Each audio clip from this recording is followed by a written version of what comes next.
أشهد أن لا إله إلا الله وأشهد أن محمدا عبده ورسوله أعوذ بالله من الشيطان الرجيم بسم الله الرحمن الرحيم.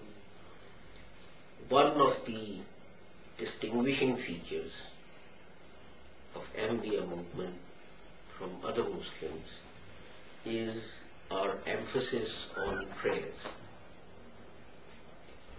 And really, Hazrat Sahib, the promised Messiah, believed so much in prayer that when he passed away and his obituaries were written, in one of them, a gentleman by the name of, I forget his name now, he was a great scholar in India, and he wrote that Mirza Ghulam Ahmad believed in prayer so much that if someone had said to him, go and stand in a burning fire and pray that it may not harm you, he would have done it. That was the extent to which Hazrat Sahib believed in prayer. That God, through prayers, can make the impossible possible. And that has always been the distinguishing feature of this Jamaat.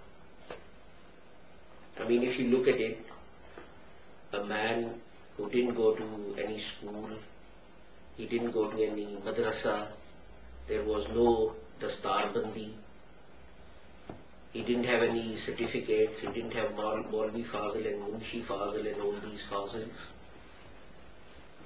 He was living in a village in which there is still no train service or even a direct bus service. When I went there last time, I had to go and catch a bus from Amritsar to Batala, and then from Batala I had to catch a bus which dropped me off on the road quite close to Qadian, and from there I had to walk to Qadian. So can you imagine what it was like in those days? People used to get off at the train station in Batala and they used to walk all night. Now, how is it that that man, resourceless, without any formal knowledge of the subjects of this world or even religious, today his name is mentioned in khutbahs from one end of the earth to the other?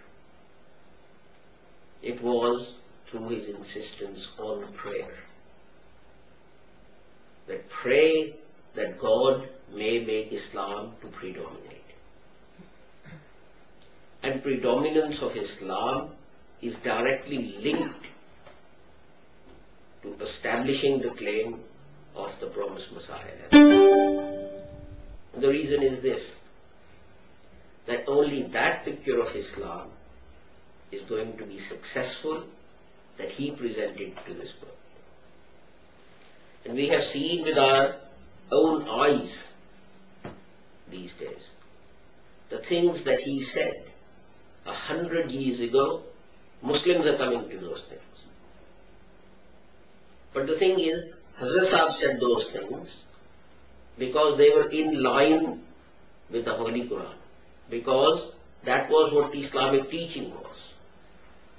The other Muslims are coming to those beliefs and those teachings because the world, through a big stick, has hit them and hit them and hit them until they're forced to come to these beliefs.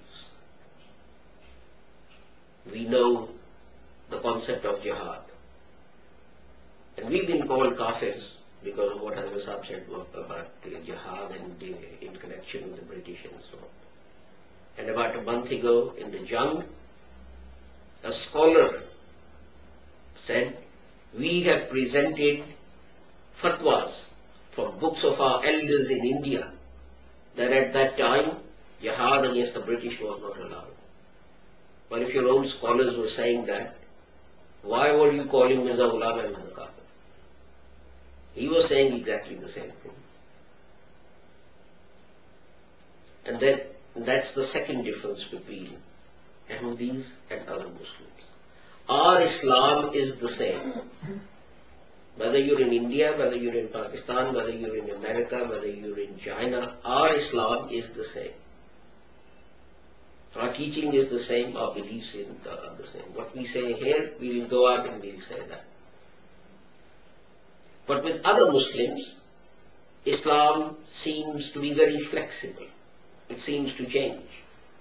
When you're in Pakistan, you give fatwas that you should carry out a jihad against the non-believers. And you should kill them if they don't embrace Islam.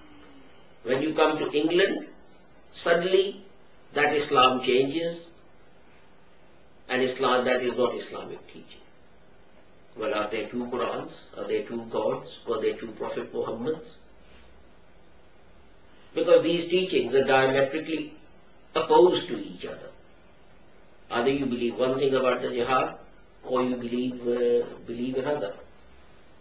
But the main thing I wanted to emphasize to you was that we have got to this point, we have got as far as this through the power of prayer, through the prayers of the promised Messiah, through the prayers of Hazrat Maulana Nuruddin, through the prayers of Hazrat Maulana Muhammad Ali and Khwaja Kamaluddin and all these elders of our Jamaat who believed in the might of prayers as much as Hazrat Sahib himself, because that spirit was infused in them by him. People, when I put this proposal about us getting together and building a Jamaat, said building a mosque for the Jamaat, they said this is impossible. Where is the money going to come from?